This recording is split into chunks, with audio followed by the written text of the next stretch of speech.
I would say every parent or guardian who is a safe person, um, every parent who is safe, or guardian who cares about their child's well-being does not want them to be victimized in any way, and especially sexually. I think most people know the long-term trauma that can bring. I don't think most people are even aware of the hardship that even the family would have to go through dealing with that.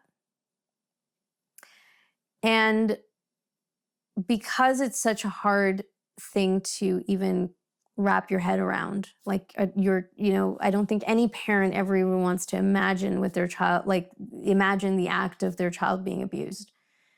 So because it's such an ugly thing to think about, it's like people just want to put their heads in the sand.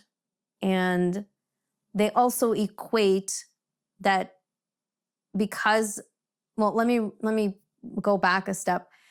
Because they don't want to talk about it, they don't get educated about it. Because they don't get educated about it, they don't understand how it happens. And because they don't understand how it happens, they make assumptions.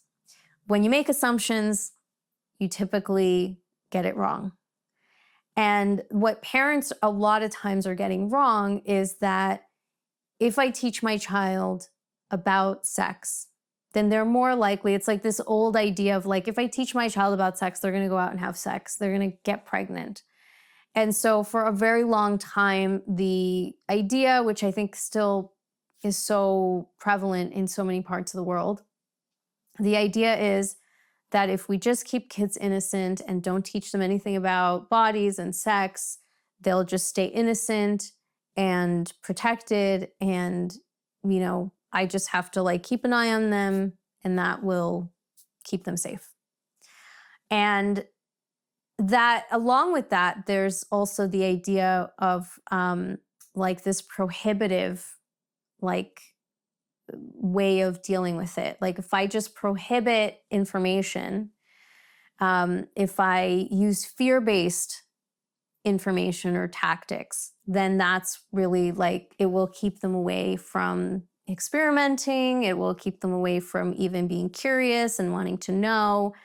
And I'm just, not going to allow certain things. So that just it doesn't work because we are all sexual beings from birth. And I know for a lot of people, they're like, you're not sexual until you're a certain age or until you hit puberty or until, you become, into your late teens. That's when that starts to awaken.